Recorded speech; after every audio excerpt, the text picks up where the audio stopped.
strategy to stifle conservative voices. Hello and welcome to Fox News at Night. I'm Shannon Bream in Washington. All eyes on Mississippi tonight as a candidate who fully embraced the president got plenty of on-the-ground support from the commander-in-chief in return. Scores a big win tonight. Correspondent Peter Ducey is there live in Jackson. Hi, Peter. And Shannon, Democrats here thought that they had a lot of momentum. Even when some early returns were coming in, there were encouraging messages coming from the SB campaign, but it did not work out their way. He wound up conceding to Cindy Hyde-Smith earlier than they had scheduled for the call, and then he went and told his supporters about it like this. A minute ago, I did call Senator Cindy Hyde-Smith, and and I congratulated her on her victory tonight, and she has my prayers as she goes to Washington to unite a very divided Mississippi. Because of that call, Cindy Hyde-Smith was able to take the stage sooner than she had been planning. She just walked off, and normally a speech like that, you're saying thanks to the supporters in the hotel ballroom that are listening to you, but her speech had some of that. It was mostly, though, saying thanks to President Trump for all of the support, for the 2 rallies that he did yesterday, and for the ride on Air Force One. She said that she's already going back to Washington at 4:30 in the morning tomorrow to get back to work. She, of course, was appointed by Governor Phil Bryant to, once Senator Thad Cochran left the seat for health reasons, now she will be able to fill out the rest of his term until 2020. She just told a group of reporters that all the controversy and the chaos surrounding her campaign did not make her any less likely to want to run in 2020. She said that Mississippi voters know her, and that's why they voted for her. And something really interesting that Governor Bryant said while he was introducing her, he said he thinks that all of the stories, all of the bad press, all of these unearthed hot mic moments that were coming out where she was making jokes about public hanging or jokes about disenfranchising college voters, he said that all of that motivated Republicans to go out and vote, that they did not want the national press to tell them how they were supposed to vote, how they were supposed to live. And of course, the result tonight tracked almost exactly with what the Hyde-Smith campaign had been telling me all night they thought it was going to be. Shannon? All right, Peter Ducey live on the ground in Mississippi. Thank you very much. Well, now let's bring in Fox News politics editor of the Halftime Report, Chris Steyerwalt, for bits of analysis. Good to see you, sir. Howdy, ma'am. Okay, so let's talk about the fact that we talked about this on election night, that not only does the GOP have now a wider margin in the Senate, but some of the most anti-Trump or not super friendly with the president voices who were Republicans are now gone. How does this shift the feeling of the Senate, you think? Well, Mitt Romney's there. There's not a lot of pushover. Ben Sass, who you talked to, certainly not a pushover. The president, when it comes to appointments, especially when we're talking about replacing the attorney general, Susan Collins, Lindsey Graham have both voiced serious concerns about the way the president has taken a very soft tack with Saudi Arabia over the murder of that journalist. He still has to feed the bulldog. But does he have a little bit more of a margin when it comes to, say, judicial nominees? Especially, there's plenty of speculation about when that may happen again with the Supreme Court. There are plenty of lower court federal judges feeding through the system as well. It was really tough for them having to worry about Senators Collins and Murkowski because of their pro-choice views. Now it seems he's got a little bit more of a buffer.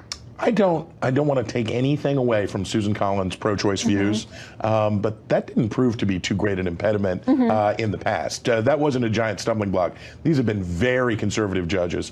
I have every expectation that in the new Senate that they will continue to be able to get a lot of judges through and remake the federal judiciary in a profound way. All right, I want to play something that we heard from President Obama out speaking tonight, and he was a big voice in this Mississippi race. He did these recorded calls for Mike Espy saying, my name's not on the ballot, but the future of this country is. The president obviously being down there twice yesterday.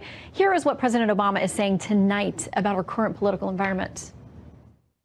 You start getting to politics based on a nationalism that's not pride in country, but hatred for somebody on the other side of the border. And you start getting the kind of politics that does not allow for compromise. So listen, he got really involved in the midterms, more than we've seen from presidents in the past, coming off of a term just a couple of years before. He's out there. And, you know, it might have worked in Mississippi if the Republicans were thinking about nominating a guy named Chris McDaniel. He's a state senator down there, and he is way out. He is way out there. If they would have nominated him, I bet Mike Espy could have won tonight. But they nominated Cindy Hyde-Smith, who's rather moderate, former Democrat, former state ag commissioner. But full embrace of President Trump. I mean, he's going to count this definitely as a win in his column. Well, sure. But I will also say, if you can't win it, if you're a Republican, you can't win in Mississippi. You can't win.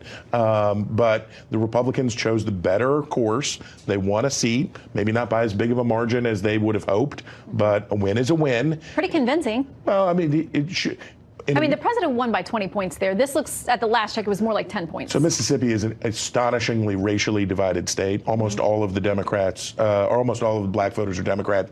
Almost all of the white voters now are Republicans, and it's 60% white state. So almost every election is 60-40 Republican to Democrat. So the Democrats can feel good that they outperformed, and I bet when we go through the numbers, we're going to see substantial black turnout, and she underperformed in the suburbs a little bit. But a win is a win, and the expected outcome occurred, and the Republicans can get on with life. Well, they can with the Senate. I know there's some still House stuff dangling around out there, but that will be resolved at some point. In the meantime, Chris, thank you for stopping in. You bet. Good to see you. All right, tonight, General Motors is not backing down from its plan to shutter several plants, and the president says there will be consequences. China standing firm as well ahead of a major meeting on trade and tariffs. But the president's team says it's the U.S. that has all the leverage going into that. So all of this turning into a key test for President Trump's brand of economic nationalism. So tonight we go to correspondent Kristen Fisher for more. Good evening, Kristen. Good evening, Shannon. What we're seeing is President Trump really going all in on his America First economic strategy in China with tariffs and now with General Motors. He's threatening to cut all federal subsidies for GM if the company moves forward with its plan to stop production at 4 plants in the United States and cut nearly 15,000 jobs. Holiday season layoffs from GM, brutal, all right? Very disappointing. President Trump's top economic advisor says his boss feels betrayed by the largest automaker in the United States. First the bailout in 2008, GM saved from bankruptcy by U.S. taxpayers, and then the new North American trade agreement, which the White House believes was a big boost for the U.S. auto industry. The president said today the U.S. saved General Motors, and this is the thanks we get? Senate Minority Leader Chuck Schumer called the news a gut punch to American workers in politically critical states like Ohio and Michigan. Guess where President Trump promised the people we won't lose one auto plant? Warren, Michigan. And that is where one of the plants is now slated to close. GM explains the move is necessary to position the company for long-term success and maintain and grow American jobs, adding that many of the U.S. workers impacted by these actions will have the opportunity to shift to other GM plants. The statement did not mention the Trump administration's tariffs on Chinese steel and aluminum, but GM recently reported that they would cost the company about $1 billion this year. Now President Trump is preparing to take his threat of even more tariffs in his trade war with China to the G20 summit in Argentina, where he'll go head-to-head with the Chinese president Xi Jinping. It will be the first time that the two have met since the trade war started, and the world would love to see a ceasefire between the world's two biggest economies. Today, the president's top economic advisor said it's possible. He is open to that. He is open to that. But having said that, some caveats, as always. Certain conditions have to be met with respect to fairness and reciprocity. And if those conditions are not met, Kudlow says the U.S. is prepared to slap China with an additional $267 billion worth of tariffs on goods that are not already subjected to these existing tariffs. And that could possibly include even Apple products. Shannon? All right, that get a lot of folks' attention. Kristen Fisher, thank you very much. Well, the collapse of former Trump campaign chairman Paul Manafort's plea deal thrusting him back into the spotlight.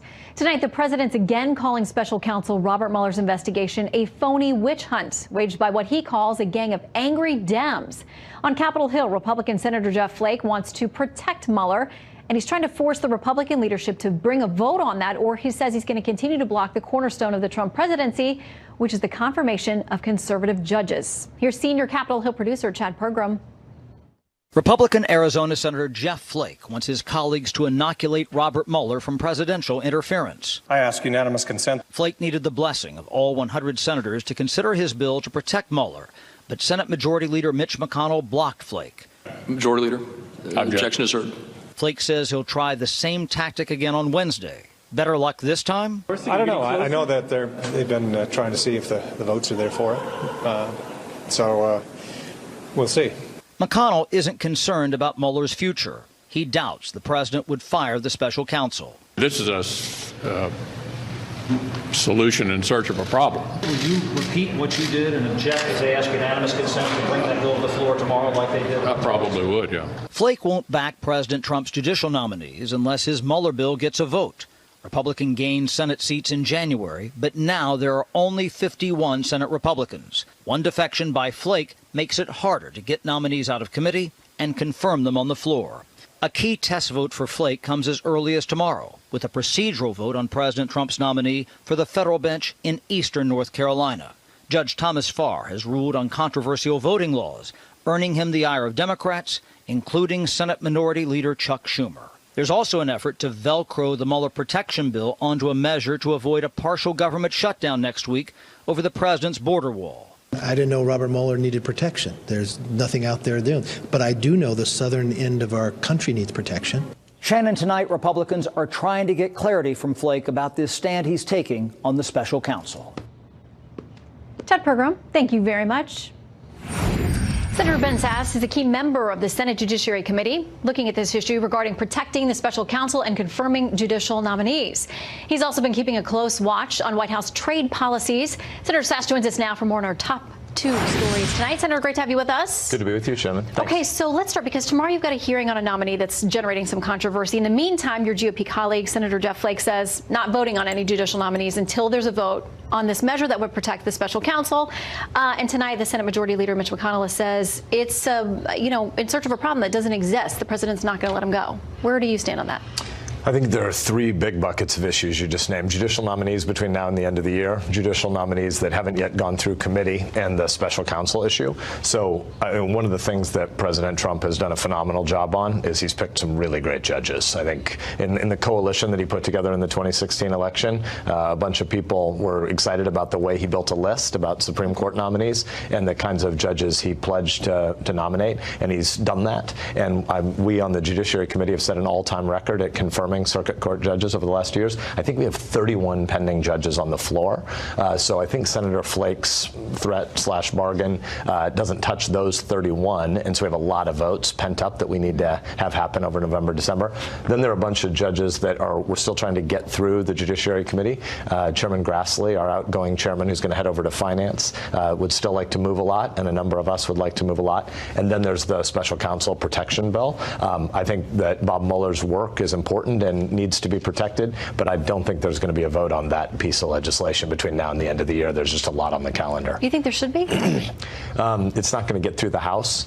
So one of the most valuable limited resources in Washington, D.C. is Senate floor time. And so Leader McConnell is very rarely willing to spend Senate floor time on something that's not going to become law. And I don't think there's going to be any vote in the House. Okay, so let's talk about now GM, this announcement about closing some plants, potentially 15,000 jobs in the mix, although they say many of these people could be transferred to other plants if that's what they choose to do.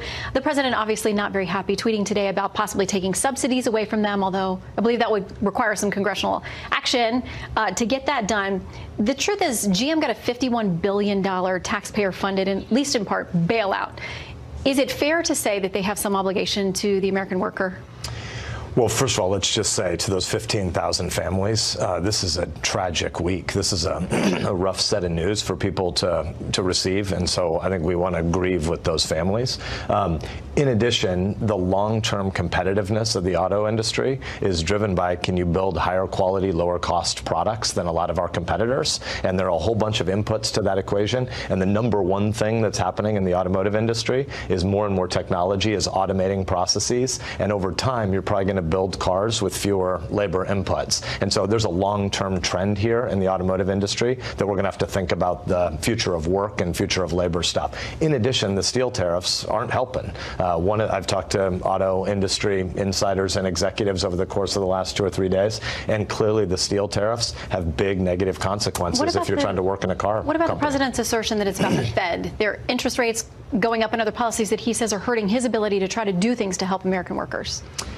Yeah, I don't see that connection. The long-term pressures on interest rates are things like U.S. overspending and the fact that we're not building toward balanced budgets over the long term. So I think the Fed is probably the wrong bad guy for this equation. Okay, a couple lightning round things I want to make sure we get to. Jesse Kelly, Twitter says he's back. And he's somebody that you said, listen, I don't always agree with this guy.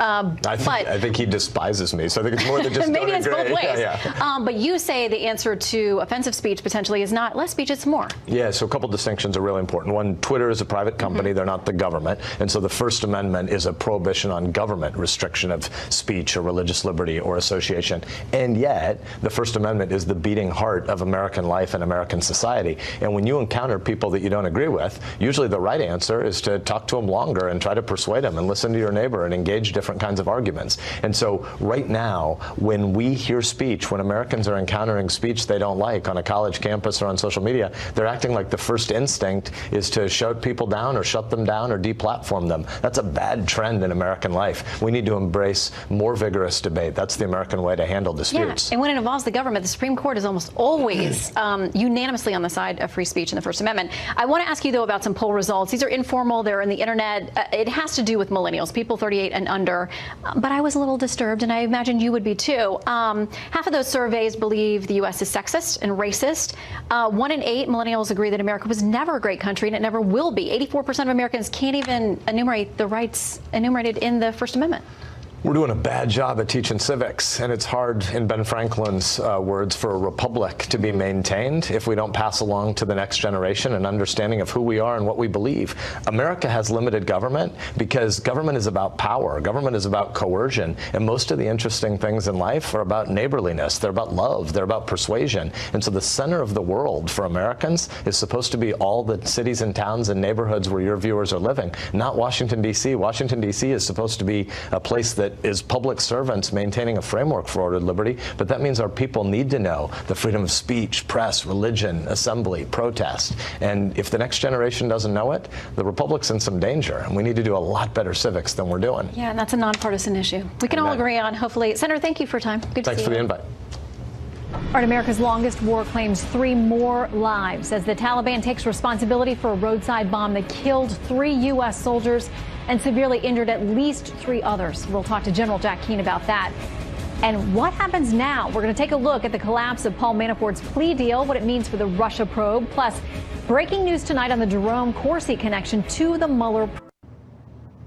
Paul Manafort dealing Mueller's probe a potential blow. The former Trump campaign chairman was once viewed as a key witness for the special counsel's investigation into alleged collusion between the Trump campaign and Russia during the presidential election.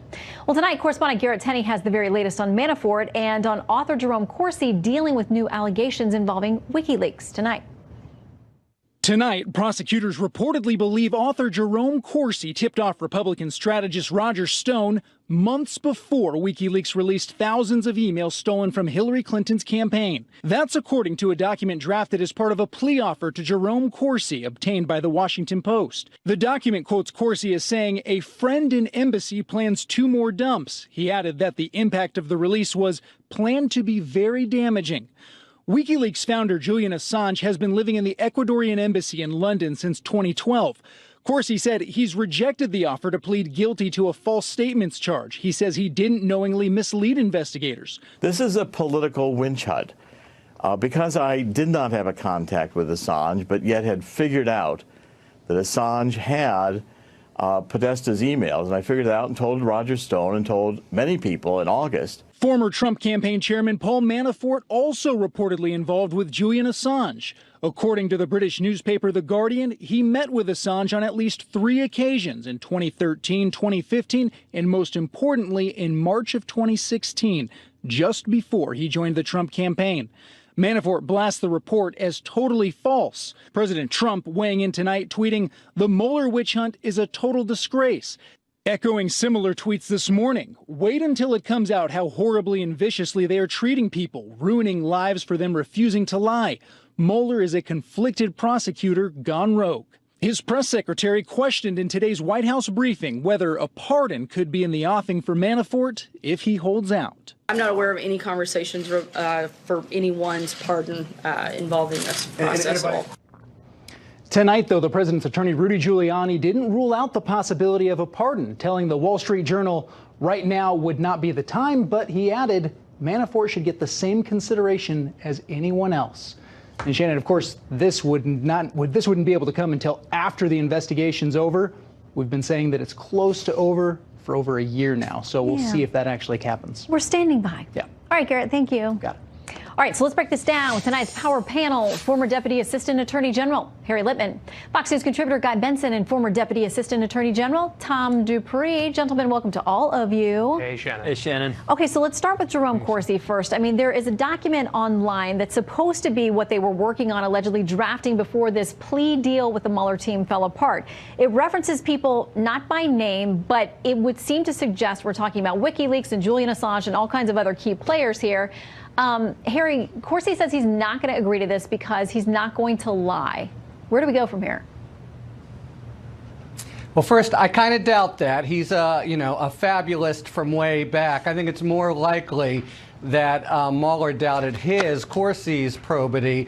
Corsi himself was saying he forgot about this until this new evidence came out. But where do we go from here? Potentially, he forces Mueller to an indictment of both him and Stone, which will take longer, and he had hoped before to go from Corsi to get him to cooperate as against Stone. Now there's the prospect of a trial involving both. All right, Tom, do you think that we end up, if these two gentlemen end up getting indicted, getting in serious trouble, do you think it will be a process crime, or do you think that they're going to get in trouble on substance? Because most of what we've seen from the Mueller team has been people who said something, wanted to change their statement, or said something else, that they lied to federal agents. Yeah, I tend to think it would be more of a process foul here, Shannon. I mean, look, the fact is Mueller and his team have been talking to these people for a long time. When the Mueller people talk to you, they ask a lot of questions, and you have to be absolutely precise in your answers. It wouldn't totally shock me if over the course of these interviews, they said something that the Mueller team now thinks they could use as ammunition to get a plea to a false statement charge. We've seen many cases where they don't go the substantive route because they think that might be a too difficult case to prove,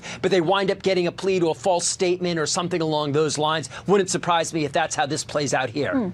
Okay, Guy, today from thehill.com, the headline is Manafort plea decision represents setback from Mueller. Goes on to say, quote, the decision to call him out as a liar effectively takes his testimony off the table, removing a valuable asset for the government. The Mueller team now saying, listen, the guy's been lying to us since we went into this plea deal, and so let's go ahead and sentence him. He's not cooperating with us. But by identifying him as a liar, does it take away some of the sheen off of him as a potential witness against the president or the campaign?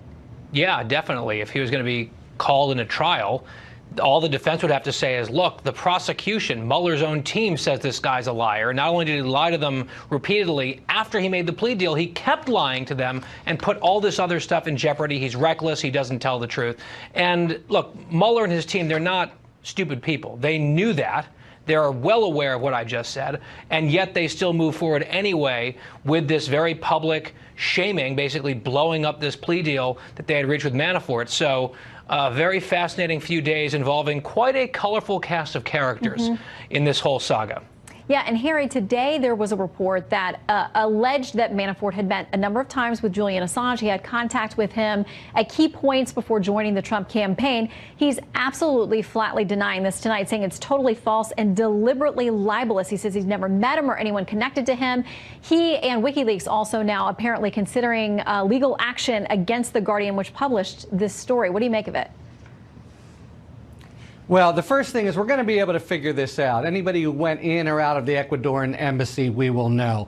But you're right. There have been some very remarkable twists and turns to both Corsi and Manafort over the last few days. The bottom line, though, is it looks pretty solid that the Russian attempt to meddle with the election has now come to American shores. It seems there's pretty strong reason to believe that among these three, Manafort, Corsi, Stone, were people who knew what was happening. And from there, did they speak to the president? We don't know. But this one seemed explosive when it came out. The Guardian has walked it back slightly. It's a little bit puzzling how it's left because it's so straightforward to either prove it or not. The fact that Manafort denies it, though, at this point, I don't think tells us much. He is, as Tom just said, a pretty dishonest fellow. Well, he has been absolutely unequivocal with this denial, as have Corsi and Stone. So we'll see how that plays out. Tom, I want to ask you about this New York Times report tonight that Mueller's legal team has been talking with Manafort and finding out that Manafort's team has actually been briefing the president's legal team about his conversations with Mueller. Does that strike you as unusual? Nobody's tonight saying it's illegal. Yeah, I don't think I would go so far as to say it's illegal. I suppose it is a little unusual, but frankly, there's nothing in this whole saga that has really gone according to script. Look, I mean, the fact is that Manafort obviously retains at least some residual loyalty to the president. I'm sure that the president's legal advisors are very interested in the sorts of questions that Mueller is asking Manafort. So it doesn't shock me that they would at least be interested in opening that line of inquiry. If I were Manafort, I might want to be a little careful, though, about how much information you share. The president's lawyers are no doubt trying to get a roadmap as to what Mueller knows, what he doesn't know, possibly preparing for the president for potentially someday an interview with Mueller if that were to occur. Quick final word to you, Guy. Well, the thing that I'm fascinated by, Shannon, and the developments of the day, well, I mean, basically everything that has just been said is fascinating, especially with the Manafort piece of it. And I guess I'll leave it there because there are so many roads to go down, Shannon. I don't want to get us too up on a hard break here. Yeah, there are endless possibilities for all the key players here. We will continue to watch it with your help. Harry, Guy, and Tom, thank you very much. Sure thing. Thanks, Shannon. Our tensions between Russia and Ukraine escalating tonight. Ukraine warning of a potential full-scale war. While some here at home suggest sending the U.S. Navy to the conflict, is that it's the president's new asylum policy. Also notifying the judge that the Trump administration is appealing the decision to the next level, the Ninth Circuit.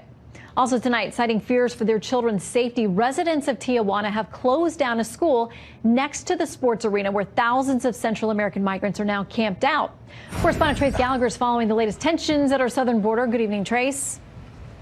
Good evening, Shannon. Clearly, hindsight is 20/20, but it now appears the decision by roughly 1,000 Central American migrants to violently rush the border on Sunday to gain access to the U.S. was a huge setback for the caravan's cause. First, in a rare criticism of the migrants, Mexico's National Human Rights Commission scolded them for not respecting Mexican laws. Then the Tijuana mayor came out saying his city can't handle thousands of migrants and asked his government to offer solutions. And now it appears many in Tijuana believe the migrants pose a danger. Not only has security been greatly increased around the sports complex where the migrants are camping out, but a school next to the complex has now been shut down. Today, the Parents Association, citing concern for their children's safety, bought their own lock and chain to shut the gates, putting up a sign saying the school would remain closed until further notice. One parent says this has been building for a while. Watch.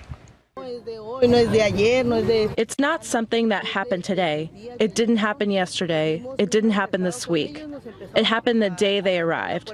We had an altercation with them. They began to push the back door, asking children for money. They wanted to use the restroom. We are spared from their situation, but it affects us.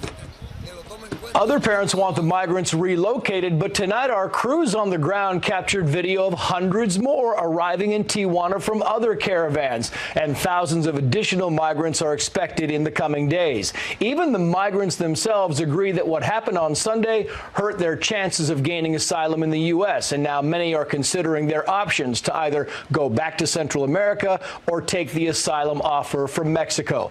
President Trump has also warned that if the migrants try to rush the border again, he would shut the ports of entry, and that hurts the U.S.